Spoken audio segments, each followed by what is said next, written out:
Assalamualaikum warahmatullahi wabarakatuh. Alhamdulillahirabbil alamin wa bihi nasta'inu ala umuri dunya waddin.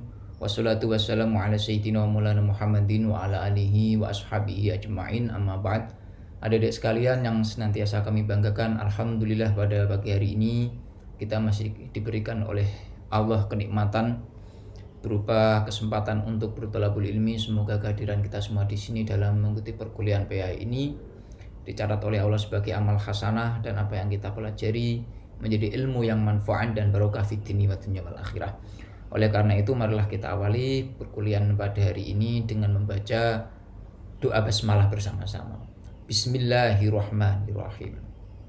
Baik, adik-adik sekalian, kemarin kita sudah membahas tentang mengenai wawasan Islam tentang Tuhan. Pada bab selanjutnya, bab 4, kita akan berbicara atau membahas mengenai wawasan Islam tentang alam. Allah Subhanahu wa taala berfirman dalam Al-Qur'an, ya, awalam yatafakkaru fi anfusihim ma khalaqallahu samawati wal arda wa ma bainahuma illa bil haqqi wa ajalin musamma wa inna katsiran minan nasi biliqa'i rabbihim lakafirun. Yang artinya kurang lebih adalah Allah Subhanahu wa taala itu mengingatkan kita untuk senantiasa bertafakur, berpikir mengenai penciptaan alam semesta ini termasuk manusia, untuk menambah ketakwaan, keimanan kita kepada Allah Subhanahu wa taala. Karena apa? Wa inna katsiran minan nasi biliqa'i rabbihim lakafirun. Tapi di sini Allah di akhir ayat menyebutkan bahwa kebanyakan manusia itu mengingkari hal tersebut. Jadi tidak berpikir fi anfusihim ma khalaqallahu samawati wal ardh. Tidak pernah berangan-angan bagaimana penciptaan alam itu. Maka dalam perkuliahan ini kita akan mencoba bertafakur, mempelajari penciptaan alam termasuk penciptaan manusia, dalam rangka untuk menyadarkan kita dan meningkatkan ketakwaan dan keimanan kita kepada Allah Subhanahu wa taala dengan mengetahui proses-proses tersebut. Yang pertama yang perlu kita bahas adalah sebenarnya apa pengertian alam itu. Selama ini mungkin yang kita pahami tentang alam adalah bumi beserta isinya, atau jagat raya ini, atau semesta, langit dan bumi. Perlu diketahui bahwa di dalam Al-Quran surat Al-Fatihah itu ayat kedua, Allah Subhanahu wa taala berfirman, Alhamdulillahirabbil alamin. Ayat pertama basmalah, ayat kedua Alhamdulillahirabbil alamin. Allah segala puji itu bagi Allah. Segala puji bagi Allah Rabbil alamin, yang menguasai seluruh alam ini. Nah, alam di sini kalau hanya dikatakan sebagai bumi dan langit, kemudian hanya dikatakan alam semesta, lalu bagaimana dengan manusia? Apakah di luar penguasaan Allah? Nah, oleh karena itu, para mutakalimin, ahli ilmu kalam itu berpendapat bahwa yang disebut dengan alam itu adalah kullu ma siwa Allah. Segala sesuatu selain Allah, apapun itu. Maka kemarin di bab sebelumnya kita mengklasifikasikan ada dua hal di dunia ini. Ada khaliq atau pencipta, dan makhluk sebagai ciptaan. Atau makhluk itu sinonimnya juga hawadis atau alam itu sendiri. Jadi alam itu adalah makhluk, ciptaan, hasil karya dari sang khaliq atau pencipta. Apapun itu, baik benda mati maupun benda hidup. Dalam artian benda hidup ini yang bernyawa, yang mati tidak bernyawa. Yang hidup bernyawa ya manusia. Kemudian hidup lagi hewan, tumbuhan. Yang tidak bernyawa, misalkan yang tidak hidup dikatakan tidak hidup, itu seperti benda-benda mati seperti lemari, kursi dan lain sebagainya. Semuanya itu adalah makhluk sebenarnya, karena itu adalah selain Allah Subhanahu wa taala. Jadi alam itu bukan sekedar jagat raya beserta isinya, bukan sekedar langit dan bumi, tapi adalah segala sesuatu selain Allah, baik yang bisa dilihat dengan mata ataupun tidak. Apapun. Nah, kemarin sudah kita bahas sifat alam dan sifat makhluk dan sifat khaliq itu. Sifat Allah dan sifat makhluk termasuk sifat alam. Tapi akan perlu kita ulang sedikit ya, ulang sedikit. Ya, sifat dzat itu ada diklasifikasikan menjadi 3. Yang pertama, sesuatu yang memiliki permulaan dan pasti berakhir. Yang kedua, sesuatu yang tidak bermula dan tidak berakhir. Yang ketiga adalah sesuatu yang bermula dan tidak berakhir. Saya ulangi lagi, yang pertama adalah memiliki permulaan dan berakhir. Yang kedua, tidak bermula dan tidak berakhir. Yang ketiga, bermula tapi tidak berakhir. Yang pertama, sesuatu yang memiliki permulaan dan pasti berakhir itu apa? Alam semesta. Alam, ya bukan alam semesta. Alam termasuk manusia. Itu memiliki permulaan. Nah, kemarin sudah singgung, kita itu bermula dari anak-anak. Ya, sebelum anak-anak kita bermula dari seorang balita. Sebelum kita melahir ke dunia ini kita di alam kandungan, ya, berupa janin itu. Sebelum janin kita itu segumpal darah, sebelum segumpal darah kita itu adalah sebuah mani, air mani. Sebelum kita air mani itu ya ayah kita yang menyalurkan air mani itu, dan ayah kita juga sama seperti kita dan seterusnya, dan itu sampai dengan Nabi Adam. Dan sebelum Nabi Adam itu yang menciptakan Nabi Adam adalah Allah Subhanahu wa taala. Jadi ya, segala sesuatu memiliki permulaan dan pasti akan berakhir. Kita hidup di dunia ini nanti dewasa, kemudian menjadi orang tua, kemudian menjadi lanjut usia, dan akhirnya kita meninggal. Berakhir kehidupan kita di alam dunia ini dan dimulai lagi di alam kubur. Berakhir juga kemudian dialami di alam akhirat, diawali lagi di alam, dan seterusnya seperti itu. Nah, maka ya, alam itu sifatnya tidak abadi, pasti berakhir, termasuk manusia itu sendiri. Yang kedua, sesuatu yang tidak bermula dan tidak berakhir, yaitu Allah Subhanahu wa taala. Tidak ada sesuatu yang mendahului Allah Subhanahu wa taala. Dan tidak ada ya sesuatu yang lebih abadi dari Allah. Dan Allah tidak berakhir. Selamanya itu adalah Allah ada. Dan Allah tidak ada yang mendahului. Yang ketiga adalah sesuatu yang memiliki permulaan tapi tidak berakhir, yaitu surga dan neraka. Ya, surga dan neraka ini bukan alam, Pak. Ini termasuk alam sebenarnya. Ya, sifat dasarnya apa? Ya dia memiliki permulaan dan berakhir. Itu sifat dasarnya. Nah, sifat dasar alam itu kan kategori yang pertama ini memiliki permulaan dan berakhir. Surga dan neraka juga alam karena sesuatu selain Allah. Berarti dia berakhir. Nah, alam ini memiliki permulaan dan pasti berakhir kecuali hal-hal yang dikehendaki oleh Allah Subhanahu wa taala untuk menjadi abadi. Salah satunya adalah surga dan neraka beserta isinya. Maka di sini dia dikelompokkan menjadi kategori yang ketiga, memiliki permulaan tapi tidak berakhir. Dengan catatan, tidak berakhirnya surga dan neraka beserta isinya ini bukan karena sifat aslinya. Surga, neraka beserta isinya itu secara sifat aslinya tidak abadi. Adapun dia itu kekal karena dikehendaki oleh Allah Subhanahu wa taala, atau kekalnya surga dan neraka itu karena kehendak Allah Subhanahu wa taala. Jadi begitu ya. Alam itu adalah makhluk Allah yang pasti memiliki permulaan dan berakhir kecuali sesuatu yang dikehendaki Allah menjadi abadi, yaitu surga neraka beserta isinya. Selanjutnya, bagaimanakah penciptaan langit dan bumi ini? Kalau kita memahami kemudian kita pecah-pecah atau kita pahami langit dan bumi ini ya, kehidupan di dunia dulu yang kita bahas. Ya, penciptaan alam langit dan bumi ini, wa huwallazi, di dalam surat Hud ayat 7 itu Allah Subhanahu wa taala berfirman, wa huwallazi khalaqas samawati wal arda fi sittati ayyamin wa kana 'arsyu 'alal ma'i liyabluwakum ayyukum ahsanu amala. Jadi dialah Allah yang menciptakan langit dan bumi itu dalam waktu 6 hari. Jadi Allah itu menciptakan waktu 6 hari.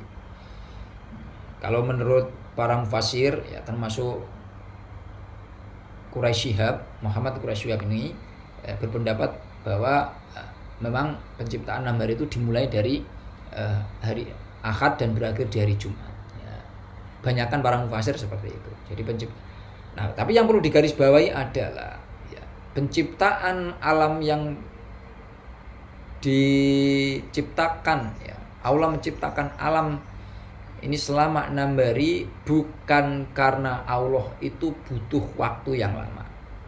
Ini yang perlu digarisbawahi. Kalau kita itu menciptakan atau membuat sesuatu itu butuh waktu yang lama karena kita tidak memiliki kemampuan. Jadi kalau Allah itu menciptakan langit dan bumi dalam waktu 6 hari itu Bukan karena Allah tidak mampu ya dalam waktu seketika. Ini adalah Allah ini menunjukkan bahwa semua itu ada prosesnya. Ya, tanpa mengurangi ya sifat kudrah Allah atau kuasa Allah. Ya, bukan berarti karena Allah butuh waktu, bukan. Allah itu tidak butuh apapun, tidak butuh waktu. Adapun Allah itu menciptakan langit dan bumi selama 6 hari adalah untuk memberikan pelajaran kepada kita bahwa hidup itu butuh proses. Butuh proses. Ada proses yang harus dijalani dan itulah sunatullah. Itulah proses penciptaan alam semesta ya. Jadi langit dan bumi ini diciptakan oleh Allah selama 6 hari bermula itu Al-Qur'an dan ditafsiri oleh para mufasir. Permulaan penciptaan alam semesta itu dimulai dari hari Ahad dan berakhir di hari Jumat. Dan Allah menciptakan langit dan bumi selama 6 hari itu bukan karena Allah itu membutuhkan waktu, karena itu adalah sebagai bentuk pelajaran bahwa bagi kita bahwa proses kehidupan itu membutuhkan proses. Penciptaan itu membutuhkan proses, bukan karena Allah butuh waktu. Karena Allah itu tidak butuh apapun, bahkan tidak butuh waktu. Nah, dan yang lebih penting lagi adalah sebenarnya alam semesta ini, langit dan bumi diciptakan untuk apa? Ya, sebagai bentuk ujian kepada kita semua. Ya. Dengan adanya langit dan bumi beserta fasilitas isinya itu untuk kehidupan kita itu ada liyabluwakum ayyukum ahsanu amala. Untuk menguji sebenarnya di antara kita itu mana yang paling baik amalnya. Bukan untuk kemudian kita itu terjebak dalam penciptaan itu dan memikirkan hal-hal yang di luar jangkauan kemampuan akal kita. Tapi yang paling penting adalah kita mengarahkan. Ya, karena langit dan bumi itu diciptakan sedemikian rupa seperti ini dengan penuh fasilitas ya untuk menunjang kehidupan manusia di dunia ini, ya sebenarnya adalah sebagai ujian. Liyabluwakum ayyukum ahsanu amala. Kita itu ditempatkan pada suatu wilayah yang di situ banyak makanan. Bagaimana cara memakan kita? Apakah kita rakus? Apakah kita sederhana makan secukupnya untuk menunjang ibadah kita? Atau justru kita menjadi tamak? Naudzubillah min dzalik. Itu sebenarnya ada semua ujian untuk apa ya? Untuk menyeleksi bahwa di antara kalian, di antara kita semua ini mana yang paling baik amalnya. Nah, itu yang paling penting. Itu penciptaan alam semesta. Jadi alam semesta selain manusia ini, bumi dan seisinya ini memang diciptakan adalah untuk memfasilitasi manusia sebenarnya. Tapi itu tadi ya bukan berarti kita itu kemudian berusaha untuk menguasai semuanya, kemudian menjadikan kita tamak, bukan. Semuanya itu fasilitas itu ya adalah sebagai bentuk ujian di antara kita itu mana yang paling baik memanfaatkan fasilitas itu. Kita memanfaatkan fasilitas cukupnya ataukah dengan ketamakan atau kerakusan. Kita mengambil kemanfaatan alam semesta ini, memanfaatkan alam semesta ini secukupnya itu untuk beribadah kepada Allah atau tidak. Itu yang perlu dipertanyakan. Karena Allah menciptakan bumi ini sebagai fasilitas itu adalah untuk menguji amal kita yang untuk menguji diri kita mana yang paling baik di hadapan Allah Subhanahu wa taala. Itulah proses penciptaan alam semesta ini. Jadi alam semesta itu bukan suatu hal yang kebetulan. Kalau ada yang mengatakan bahwa bumi dan langit seperti ini adalah akibat dari benturan besar, itu benturan besar itu dimulai kapan? Saksinya siapa? Kalau dimulai itu dimulai sejak kapan? Dan sebelum ada benturan itu ada apa dulu? Itu tidak ada dalil yang jelas sebenarnya. Kalau ada yang ilmuwan yang berpendapat langit dan bumi tercipta seperti ini karena akibat benturan besar. Benturan apa? Dan sebelum sesuatu itu berbenturan, itu wujudnya itu sebelum jadi dunia ini apa sebelum dibenturkan itu? Dan yang membenturkan siapa? Nah, itu yang perlu menjadi pertanyaan. Kalau hanyalah itu dikatakan sebagai sesuatu yang alami, ya, apa yang di dunia ini itu yang alami? Semua itu pasti ada yang menggerakkan. Tidak ada sesuatu yang tidak menggerakkan itu, apapun. Kalau sesuatu itu bergerak dengan dirinya sendiri, kalian itu tidak akan bergerak seperti hari ini. Kalian itu pasti akan bergerak dengan sesuai kehendak kalian. Kemarin saya sampaikan. Ya. Maka jika dikatakan bahwa alam semesta ini adalah karena benturan yang keras, yang menjadi pertanyaan adalah apa yang berbenturan itu? Sebelum alam ini menjadi seperti ini, apa yang berbenturan? Dan siapa yang membenturkan? Kalau benturan itu adalah sesuatu yang alami karena waktu, kapan lagi akan terjadi benturan seperti itu? Nah, ini tidak jelas, ya, tidak jelas. Maka saya pribadi mengatakan bahwa walaupun misalkan benturan itu adalah hal yang benar, pasti itu adalah karena Allah Subhanahu wa taala. Tapi di dalam Al-Qur'an ya tidak dijelaskan seperti itu. Allah itu menciptakan langit dan bumi ya seperti ini. Tidak melalui sebuah benturan, tapi melalui sebuah proses selama 6 hari. Visitati ayyamin. Dan itu pun bukan karena Allah butuh waktu, karena Allah untuk mengajari kita bahwa hidup itu ada proses. Nah, begitu ya. Jadi pendapat ilmuwan yang mengatakan bahwa alam semesta ini tercipta karena benturan keras, menurut saya itu adalah pendapat yang masih perlu dipertanyakan. Dipertanyakan yang pertama, apa yang berbenturan itu? Sebelum dibenturkan dia itu berbentuk apa? Kemudian siapa yang membenturkan? Ada lagi yang ketiga, kapan akan terjadi benturan lagi? Ya, itu adalah alam semesta. Jadi alam semesta itu diciptakan oleh Allah Subhanahu wa taala. Langit dan bumi diciptakan oleh Allah Subhanahu wa taala. Visitati ayyamin. Nah, sekarang bagaimana proses penciptaan manusia? Nah, kita mempelajari tentang diri kita. Tadi kan kita ditanyai oleh Allah dalam Al-Quran tadi yang pertama saya sampaikan. Awalam yatafakkaru fi anfusihim tadi. Apakah kalian tidak pernah berpikir bagaimana itu kejadian dirimu, tentang dirimu sendiri, termasuk salah satunya adalah proses penciptaan. Maka kita perlu mempelajari hal ini. Bagaimanakah proses penciptaan manusia? Ya, di dalam hadis Rasulullah itu sudah sangat ya masyhur sekali ya. Inna ahadakum yusma'u fi batni ummihi. Rasulullah itu bersabda seperti itu. Inna ahadakum yusma'u fi batni ummihi arba'ina yauman nutfatan. Jadi setiap dari kalian semua itu dikumpulkan di dalam rahim seorang ibu itu ya, selama 40 hari pertama dalam bentuk nutfah. Nutfah ini adalah air mani ya. Jadi ketika seorang laki-laki dan perempuan melakukan hubungan intim, kemudian terjadi sebuah pembuahan sel sperma ya bertemu dengan sel ovum, air mani itu membuahi sel telur, maka selama 40 hari itu sebenarnya masih dalam bentuk air mani. Ini hadisnya Rasulullah SAW. Ya, inna ahadakum yujma'u fi batni ummihi arba'ina yauman nutfatan. Jadi selama 40 hari pertama manusia itu berwujud nutfah air mani di dalam rahim ibu. Kemudian yang kedua ya berupa alaqah. Alaqah ini adalah segumpal darah. Jadi summa alaqatan mithla dzalik. Kemudian setelah 40 hari berupa air mani itu ya berubah menjadi alaqah. Summa alaqatan. Kemudian berubah menjadi alaqah mithla dzalik selama 40 hari juga. Jadi 40 hari pertama berupa air mani, 40 hari kedua berupa alaqah. Alaqah ini adalah darah yang menggumpal. Darah yang menggumpal selama 40 hari. Jadi 41 sampai sampai dengan hari ke-40 itu manusia berupa alaqah di dalam rahim seorang ibu. Kemudian ya setelah 80 hari ya manusia itu tsumma mudghatan. Kemudian manusia itu berubah menjadi mudghah ya. Air mani itu alaqah itu berubah menjadi mudghah mithla dzalik selama 40 hari ketiga. Jadi mulai hari ke-81 sampai ke 120 manusia itu berupa mudghah. Apa itu mudghah? Mudghah adalah darah menggumpal. Jadi air mani berubah menjadi darah yang menggumpal. Mohon maaf ini daging ya, mohon maaf. Salah ketik, mohon maaf. Jadi kalau alaqah tadi darah yang menggumpal selama 40 hari kedua, kemudian 40 hari ketiga berubah menjadi mudghah yaitu daging yang menggumpal. Mohon maaf ini salah ketik. Daging yang menggumpal. Jadi 120 hari itu manusia berupa daging yang menggumpal.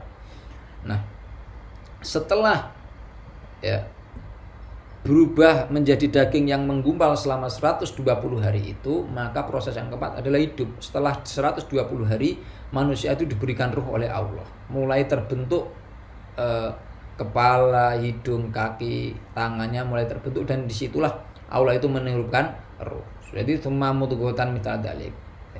Tsumma yusalu ilaihil malaku. Kemudian malaikat itu diutus ya untuk ya menuju ke janin tersebut fayangfuhu fihi ruha, dan Allah itu meniupkan roh di dalam bayi tersebut.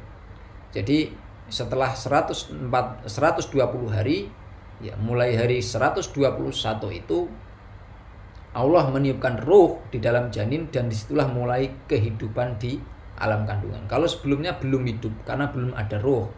Kalau 121 hari itu manusia sudah mulai hidup, atau selama 4 bulan manusia diberikan ruh oleh Allah Subhanahu wa taala dan mulai hidup di dalam kandungan sebagai manusia. Maka dalam salah satu tradisi orang Jawa itu ada istilah mapati. Mapati ini adalah memperingati 4 bulan, 4 bulan usia kandungan. Karena apa? Karena di situ manusia itu memulai awal kehidupannya di dalam kandungan. Selain memulai awal kehidupannya di dalam kandungan, ini ada istilah peristiwa yang sangat penting sekali. Setelah fayangfu fi ruha tadi, Allah meniupkan ruh, fayu'maru, malaikat itu diutus oleh Allah Subhanahu wa taala bi arba'i kalimatin untuk mencatat 4 hal. Setelah hidup diberi ruh, malaikat diutus oleh Allah untuk mencatat 4 hal. Bikatsbi rizki, untuk mencatat rezekinya jabang bayi tersebut. Yang kedua, wa ajalihi, birizki wa ajalihi, ajalnya, kematiannya kapan. Yang ketiga adalah wa amalihi, pekerjaannya, perilakunya selama dunia seperti apa. Yang keempat adalah sakiyun au sa'idun, besok dia itu beruntung atau merugi. Dia itu beruntung dalam artian ini masuk surga, merugi masuk neraka. Itu sudah dicatat oleh Allah Subhanahu wa taala ketika janin atau kandungan itu berusia 4 bulan setelah manusia itu dititipkan ruh. Ada 4 yang dicatat. Ini hadisnya sahih. Bikatsbi rizkihi wa ajalihi wa amalihi wa sa'idun au saqiyun. Jadi dicatat rezekinya, ajal kematiannya, pekerjaannya, amalnya di dunia, dan yang keempat adalah beruntung atau ruginya, dalam artian dia masuk surga atau neraka. Maka dalam tradisi orang Jawa itu, di Indonesia mungkin ada, selain Jawa ada tapi saya ketahui, sebatas yang saya ketahui orang-orang Jawa, dan itu pun tidak semuanya. Orang yang masih memiliki tradisi-tradisi Jawa itu ada istilah mapati ketika kandungan itu berusia 4 bulan. Mapati itu 4, dari kata 4 bulan usia kandungan. Karena di situ satu, manusia itu ditiupkan ruh. Yang kedua ada peristiwa penting, yaitu pencatatan nasib manusia nanti di dunia. Bahkan menjelang di alam kubur, dia itu sakyun au sa'idun. Bahkan di akhirat juga dia neraka atau surga. Maka di situ dilakukanlah sebuah tradisi berupa mengundang beberapa orang untuk berdoa bersama demi kebaikan janin atau kandungan yang dikandung oleh ibu yang hamil itu tadi. Dengan harapan apa? Di dalam kandungan itu perkembangan secara fisiknya bagus, kemudian semoga dicatat rezekinya yang bagus, ajalnya juga yang cukup, sebagaimana tidak terlalu tua, tidak terlalu muda seperti Rasulullah SAW. Amalnya juga, pekerjaan dan perbuatannya bagus, dan semoga juga digolongkan menjadi orang yang beruntung dalam artian masuk surga, bukan orang yang sakyun atau merugi atau masuk neraka. Jadi itu adalah sebuah tradisi yang bagus sebenarnya dan perlu ditiru. Bukan karena mapatinya, bukan karena itu sebuah tradisi, karena memang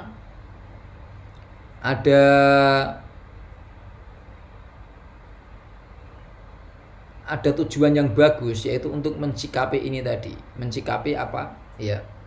Proses penciptaan manusia.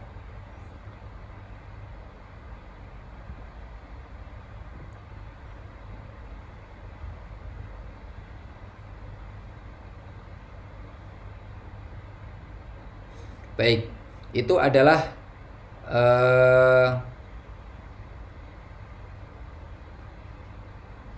proses penciptaan manusia di dalam kandungan. Tapi kehidupan manusia tidak hanya sebatas itu.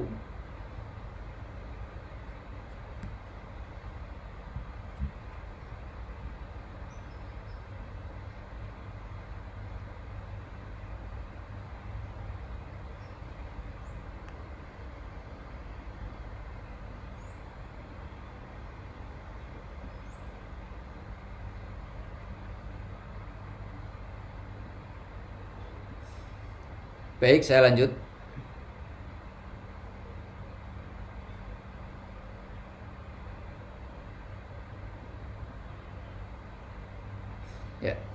Ini adalah histori atau proses penciptaan manusia di alam kandungan.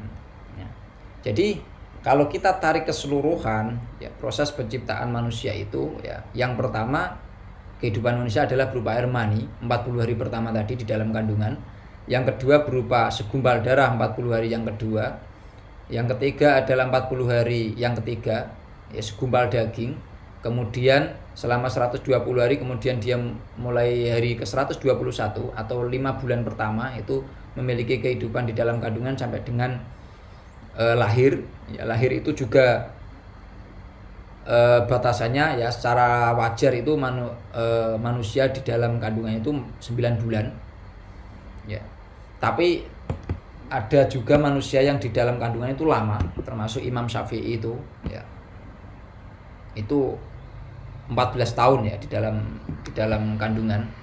Jadi tidak hanya 9 bulan, maka ketika seorang hamil kok lebih dari 9 bulan belum melahirkan itu sudah wajar. Karena pernah ada juga seorang yang di dalam kandungan itu selama selama bertahun-tahun. Nah, setelah di kandungan kemudian lahir, kemudian mengalami kehidupan di dunia ini. Setelah mengalami kehidupan di dunia ini ya, maka akan mengalami kehidupan di alam kubur. Saya kembali lagi bahwa ini adalah proses. Inilah salah satu sifat alam termasuk manusia itu yang mengalami proses. Ada permulaan dan pasti akan memiliki akhiran atau akan berakhir dengan tahapannya atau prosesnya sendiri ya. Setelah mereka hidup di dunia itu pasti akan tumbuh dari bayi ya, balita, kemudian anak-anak, kemudian dewasa, remaja, dewasa, kemudian bapak-bapak, kakek-kakek, terus kemudian dia menua, lanjut usia, dan pada akhirnya juga dia akan meninggal dan mengalami kehidupan di alam kubur. Kalau kehidupan dunia sudah kita alami dan kita merasakan sendiri. Lalu bagaimana Pak dan kehidupan di alam kubur ya? Kehidupan di alam kubur pun itu ada. Ya. Bagaimana sebenarnya kehidupan di alam kubur Pak? Ya, jadi begini. Dalam keyakinan kita umat Islam itu adalah ketika orang itu meninggal dan dimasukkan di dalam makam atau kuburan, ketika orang-orang yang sudah melayat atau bertakziah itu pulang semua, maka ada pertanyaan kubur, man rabbuka man nabiyuka dan seterusnya.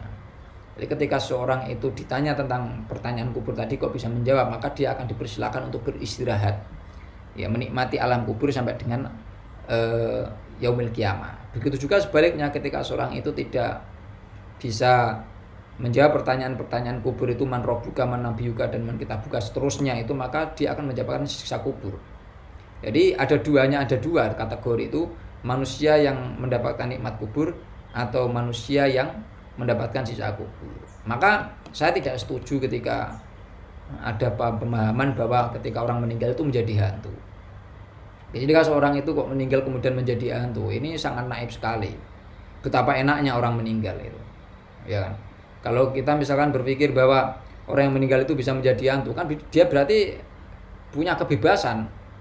Kalau dia menakut-nakuti orang kan kalau menjadi hantu itu, kemudian ada keyakinan kalau dia itu meninggal kemudian menjadi pocong menakut-nakuti orang, itu saya yakin itu bukanlah jiwa atau bukanlah itu penjelmaan atau bukan itu adalah orang yang meninggal itu nyawanya orang yang meninggal itu bukan ruh atau orang yang meninggal itu sendiri. Karena orang yang meninggal itu hanya ada dua, dia itu mendapatkan siksa kubur atau mendapatkan nikmat kubur itu aja. Kalau dia mendapatkan nikmat kubur ya berarti dia orang baik dan akan beristirahat di alam kubur sampai dengan hari kiamat datang. Kalau dia orang baik nggak mungkin dia menggoda manusia, dia itu baik kok. Kalau dia nggak baik nggak mungkin dia itu bisa menjawab pertanyaan kubur. Jadi menjawab pertanyaan kubur itu kan bukan karena dia itu pandai bahasa Arab atau tidak.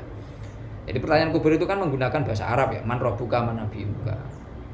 Tapi ini bukan berarti menjadi jaminan bahwa ketika kita itu pandai bahasa Arab kemudian kita itu bisa menjawab pertanyaan kubur itu. Atau sebaliknya, orang yang tidak bisa bahasa Arab itu kemudian menjadi jaminan dia tidak bisa menjawab pertanyaan kubur, bukan. Ini berdasarkan amal perbuatannya. Kalau kita itu hidup di dunia itu baik, amal kita baik, ya, kita beriman, ya yu'minu billahi wa amilu sholihat, itu pasti bisa menjawab pertanyaan kubur. Tapi sebaliknya kalau kita itu kok kufur ya atau amal perbuatan kita buruk baik kepada Allah maupun kepada sesama manusia, kita juga tidak akan bisa menjawab pertanyaan kubur. Jadi pertanyaan kubur walaupun menggunakan bahasa Arab itu ditentukan juga dengan amal perbuatan kita di dunia.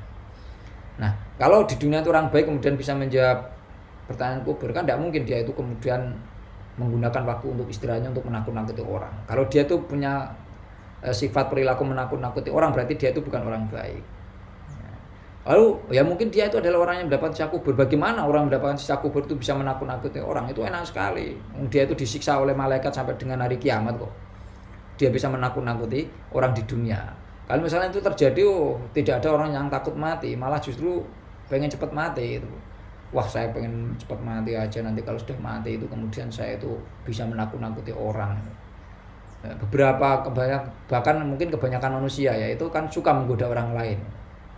Contohnya kita itu mungkin waktu kecil itu senang ya menakut-nakuti teman kita takut itu adalah sebuah kepuasan tersendiri. Maka ketika kita orang mati itu kok bisa menakut-nakuti orang yang hidup, itu akan menjadi keasikan sendiri di alam kubur, dan itu tidak akan menjadikan orang takut mati. Maka tidak ada orang takut mati. Saya pengen cepat mati aja, nanti ketika saya sudah mati, sudah muak dengan kehidupan dunia ini, saya bisa menghibur diri dengan menakut-nakuti orang yang hidup. Enak saja ya. Orang yang meninggal itu ya tidak bisa menakuti orang yang hidup dengan cara seperti itu. Dia itu hanya ada dua kemungkinan: istirahat menikmati nikmat kubur, atau dia itu disiksa atau mendapatkan siksa kubur sampai ila yaumil qiyamah. Lalu apa Pak yang kemudian dikatakan orang sebagai hantu itu ya? Hantu itu ya jin itu ya. Jin dan setan itu yang mencoba mempengaruhi pemahaman kita. Kan jin dan setan itu adalah tujuannya cuma satu, menyesatkan pemikiran manusia. Supaya kita itu ya berpikir sesat, berpikir tidak sesuai dengan ajaran kita. Ya, ajaran Islam. Maka dia itu menjelma, kadang menampakkan diri berubah wujud seakan-akan secara dohir itu seperti orang yang sudah meninggal, supaya kita itu percaya bahwa orang meninggal itu menjadi hantu. Gitu. Jadi tidak ada istilah itu arwah gentayangan, kemudian menggoda manusia, menakut-nakuti, berupa pocong, berupa kuntilanak. Tidak ada. Manusia itu ketika meninggal dunia masuk di alam kubur hanya ada dua kemungkinan. Dia itu bisa menjawab pertanyaan kubur dan mendapatkan nikmat kubur, atau dia tidak menjawab pertanyaan kubur dan dia akan disiksa oleh malaikat itu sampai dengan hari kiamat. Hanya itu saja, tidak ada yang lain. Maka kita persiapkan diri kita itu untuk supaya dapat menjawab pertanyaan-pertanyaan itu dengan cara beramal soleh dan menjaga keimanan kita. Insya Allah kalau kita itu menjaga keimanan kita, kemudian perilaku kita baik, itu kita akan bisa menjawab pertanyaan kubur tanpa kita harus pandai berbahasa Arab. Ya, pandai berbahasa Arab. Lalu semua orang yang pandai bahasa Arab kemudian mendapatkan jaminan untuk bisa menjawab pertanyaan kubur, itu mohon maaf ya, orang-orang Arab itu zaman dulu, zaman Kanjeng Nabi yang kufur itu banyak bisa bahasa Arab ya. Tapi kan ya, banyak yang dinas juga yang masuk neraka walaupun dia bisa bahasa Arab. Oleh karena itu ya, musuh-musuh Kanjeng Nabi itu kan ya orang Arab sendiri waktu itu, dan semuanya pandai berbahasa Arab. Itu tidak menjadi jaminan dia akan bisa menjawab pertanyaan kubur. Yang menentukan itu adalah amar perbuatan kita di dunia ini. Oleh karena itu kita berusaha untuk selalu menjaga keimanan kita, perilaku baik kita, supaya kita itu dapat melewati kehidupan di alam kubur itu dengan penuh kenikmatan, bukan dengan penuh siksaan. Amin ya robbal alamin. Nah, yang ketiga, yang keempat ya, yang seterusnya mohon maaf, itu adalah alam akhirat. Ini nanti ada sendiri ya pembahasan tentang hari kiamat. Tidak saya bahas di sini secara detail. Intinya setelah kehidupan alam kubur itu ada alam abadi, yaitu alam akhirat. Yang tadi saya sampaikan, keabadiannya bukan karena sifat aslinya, tapi karena dikehendaki oleh Allah Subhanahu wa taala menjadi abadi. Nah, itu adalah proses penghidupan manusia. Ya, kemudian pertanyaan yang terakhir, apakah tujuan manusia diciptakan itu? Ya, dalam Al-Qur'an Allah Subhanahu, mohon maaf ini manusia ya, bukan ya, alam dalam artian manusia. Tujuan penciptaan alam dalam artian manusia ini dan jin adalah untuk beribadah. Ini dalam surat Adz-Dzariyat ayat 56, wa ma khalaqtul jinna wal insa illa liya'budun. Jadi saya itu, Allah itu tidak menciptakan jin dan manusia kecuali untuk beribadah. Jadi kita semua itu sebenarnya diciptakan itu adalah hanya untuk beribadah. Itu kewajiban kita hanya itu. Bagaimana Pak cara beribadah? Ibadah itu ada dua, ya, ibadah mahdoh dan ghairu mahdoh. Ada ibadah yang langsung dengan Allah, ada yang ibadah dengan sesama manusia. Ibadah yang langsung dengan Allah, syahadat, zakat, puasa, haji. Yang dengan manusia, sedekah, kemudian ya bermuasarah yang baik, ya bersosial yang baik, itu juga termasuk bagian dari ibadah. Ya, karena perintah Allah itu salah satunya adalah menjaga kedamaian dunia ini dengan apa? Menjalin silaturahim, baik dengan sesama pemeluk agama, atau dengan umat-umat yang lain, kita itu diperintahkan untuk damai, untuk hidup sejahtera di alam raya ini, baik sama agama maupun lintas agama, tapi tanpa mengesampingkan ya kewajiban kita untuk beribadah manduh kepada Allah, ya syahadat, sholat, zakat, puasa dan haji itu.